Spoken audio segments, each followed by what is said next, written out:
Dragon face మీద ఉన్న టాటూకి ఏదైనా మీనింగ్ ఉందా? రీసెంట్లీ మాంగాలో 17-year-old డ్రాగన్ ని ఫస్ట్ చూసినప్పుడు తన హ్యాండ్ పైన ఈ టాటూని మనం చూడొచ్చు. సో తర్వాత ఇదే మార్కింగ్స్ ని తన ఫేస్ పైన చూస్తున్నాం.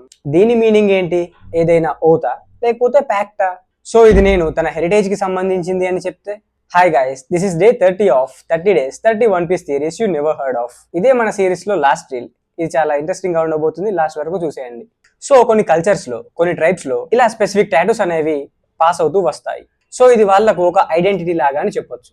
ఇప్పుడు డ్రాగన్ ఫేస్ మీద ఉన్న టాటూస్ ఏంటా అని వెతికితే దాని క్లోజెస్ట్ కనెక్షన్ దొరికింది మనకి షాండోరాలో. సో స్కైపీ అని స్కిప్ చేయలేదు కదా మీరు, చాలా వెనక్కి వెళ్ళాలి ఇప్పుడు. సో హెరిటేజ్ అని చెప్పాను కదా ఇంతకు ముందు. సో ఐదర్ డ్రాగన్ వాళ్ళ మామ్ షాండోరియన్ అయి ఉండాలి, ఆర్ మేబీ లేకపోతే డార్క్ కి ఏదైనా సంబంధం ఉండాలి, ఎవరో ఒకరు వీళ్ళిద్దరు. సో ఇక్కడే మ్యాటర్స్ ఇంట్రెస్టింగ్ గా మారతాయి. మన మంకీ ఫ్యామిలీకి షాండోరా వాళ్ళకి ఏదో కనెక్షన్ ఉంది. సో మంకీ ఫ్యామిలీకి రూట్స్ షాండోరాలో కూడా ఉన్నాయని మనం అనుకోవచ్చు. షాండోరాలో గోల్డెన్ బెల్ మీద స్ట్రా హెడ్స్ పెట్టుకున్న మంకీస్ ఎన్గ్రేవింగ్స్ ని మనం చూడొచ్చు. అలాగే ఒక ప్రాఫెసీ చెప్పబడి ఉంటుంది. అదేంటంటే స్ట్రా హెడ్ పెట్టుకున్న ఒక మంకీ ప్రపంచాన్ని సేవ్ చేసినట్టు మనం చూడొచ్చు. సో డ్రాగన్ తన కల్చర్ థింగ్ ని మర్చిపోకుండా తన టాటూస్ తో వాటిని ఇంకా ఎంబ్రేస్ చేస్తున్నాడు. ఈ టాటూస్ తన లినేజ్ తో ఉన్న తన కనెక్షన్ ని చూపిస్తుంది, అండ్ రాబోయే గ్రేటర్ స్టోరీలో తన రోల్ ని కూడా. సో డ్రాగన్ తన మంకీనే ప్రపంచాన్ని వెయిట్ చేస్తున్న ఆ డెస్టిన్డ్ బాయ్ అని నమ్మి ఉంటాడు. సో లాస్ట్లీ ఇంకో థింగ్ చెప్తా. డ్రాగన్ ఒక మెరీన్ గా తన ఫస్ట్ మిషన్ చేసేది 17 years ఉన్నప్పుడే, అండ్ లూఫీ తన జర్నీని 17 years వచ్చిన తర్వాతే స్టార్ట్ చేస్తాడు.